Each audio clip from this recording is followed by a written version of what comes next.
back again to my YouTube channel. It's me, Flor, and for today's video, Dennis, we will talk about his travel experience going here in the Philippines. So I'm sure, guys, this video is very helpful for those who want to travel in the Philippines.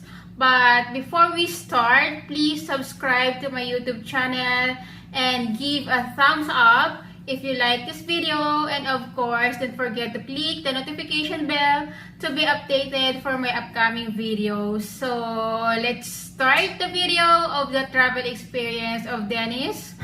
Alright, hello. Just so you know, first off, we're actually videoing in our room. We're at the Malayan Hotel. So we'll get into that experience later on some other videos. But for right now, this whole video is going to be about just my travel experience, what I personally experienced flying from JFK to Manila. This will be like leading up to that flight, what's required, what they tell you is required, what they actually ask for. Also, what happens when you actually get here. So first off, we're going to talk about the things that they require. Hopefully, you've been watching some videos or gone on like the IATF's websites, whatever, and been checking everything that was actually required for travel to the Philippines, what they actually tell you to get and what you actually need. Get what they tell you to get, but I'm telling you don't need it. As meaning, there's 6 things, and I have my little cheat sheet here, but there's 6 things that they basically tell you you need to get. And once again, get these, don't take the risk. Get them just to be sure. You need obviously a passport that is showing from the time you leave 6 months in advance, it's still good. So you definitely need that.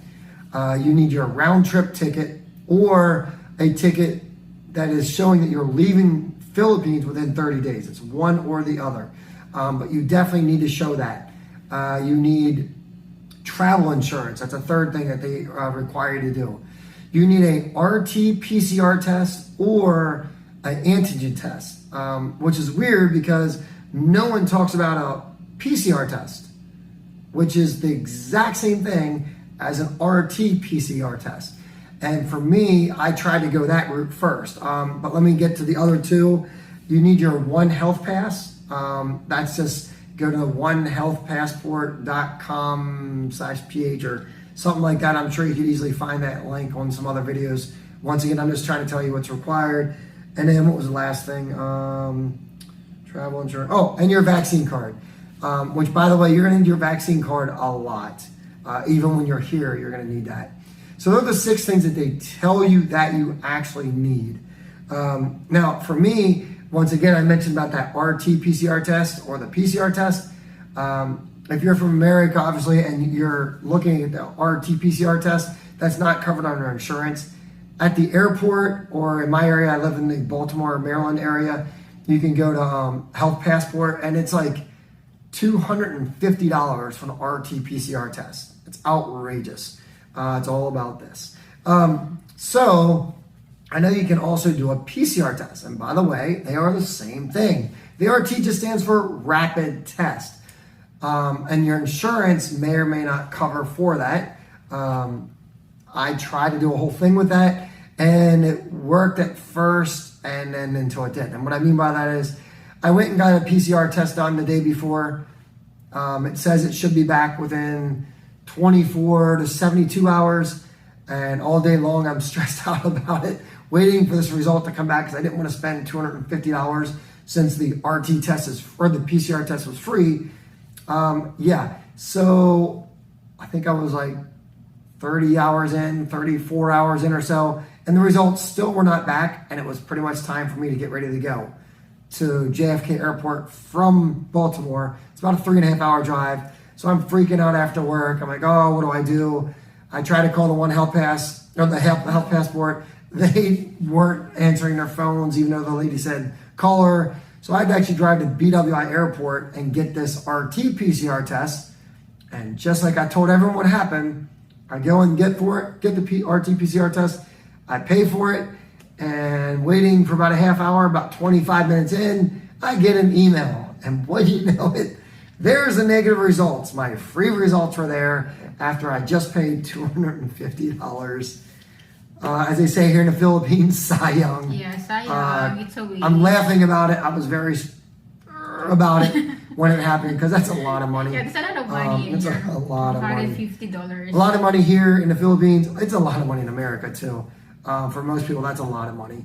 But if you can get our PCR test, it does work the same.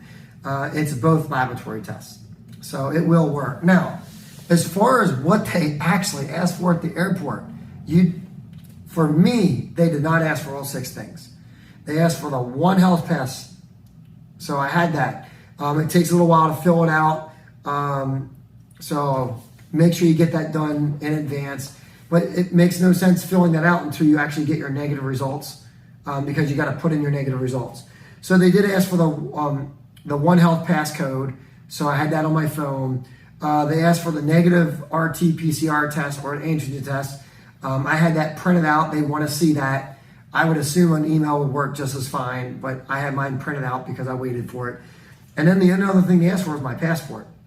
At no point did they ask for any kind of travel insurance whatsoever. The vaccination. They did not ask for my vaccination card.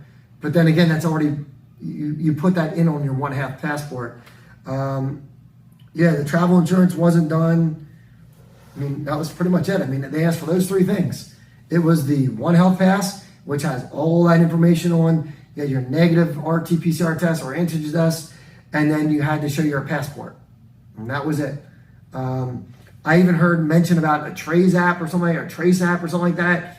I heard about that. I can tell you at no point anywhere in the Philippines or back in New York did they ever ask for that. Now, as far as the flight was completely fine. I mean, it's really long from JFK. As you probably already know, because of what's happening in the world, you do take a detour. We stop in Vancouver. This is my 3rd time going to the Philippines. We never did that before, but we stopped in Vancouver. It was probably about 2.5 hours. You're not allowed off the plane. You have to sit on the plane. Basically, they're just filling up with gas. I don't know why it takes 2 hours to do, but it is what it is. And then you're up and on your way again. As far as on the plane, there's a lot. I mean, you got your entertainment. You get 3 meals. One of them's a breakfast and 2 entrees. They're little small things you get to choose. There is unlimited drinks as far as like tea and coffee and soda and water and all that. One thing I will say, and I didn't do this, is that I dressed for the weather, as meaning I wore shorts, a t-shirt, and a long sleeve, because when I left, it was probably about 65 degrees. It was comfortable. I figured I'm getting to the Philippines. It's going to be warm. Yeah, I was in the second to last row of this massive plane. I froze. I had my blanket. I asked for another blanket, which I had to go look for, and it really didn't make a difference. It was so freezing on the plane. So, FYI, do not dress for the Philippines warm, or even if it's 80 degrees back home, which it eventually is going to be soon. Don't do that. Dress warm. The plane was cold. As I moved up the plane, it wasn't as cold, but it was still cold.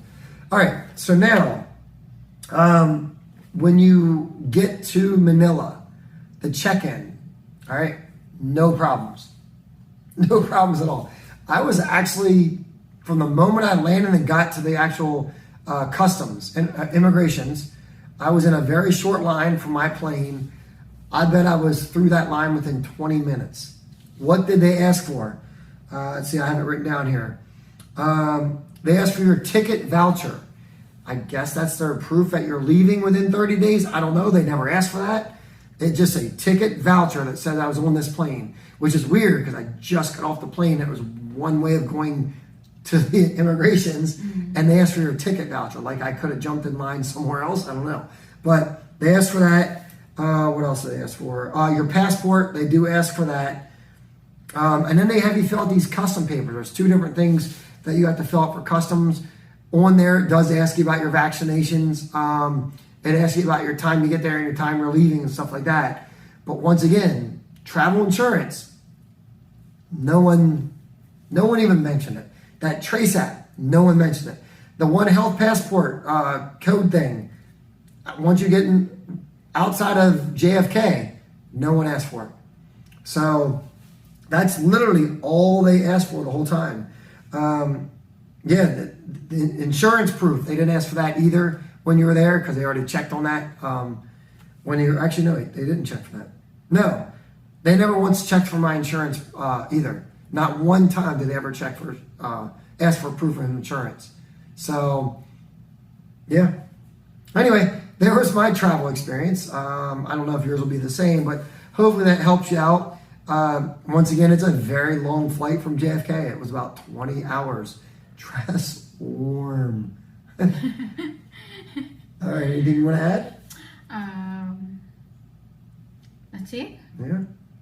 Okay guys, thank you for watching our video about Danny's experience traveling to the Philippines. I hope this video can help you guys if you are planning to travel in the Philippines. So thank you for watching. And also we're going to do one more video about the travel here in the Philippines, because there were different experiences at every airport and or like restaurants and hotels and stuff like that. So if you're interested in that, we're going to make another video just kind of showing the travel here in the Philippines. Okay, thank you.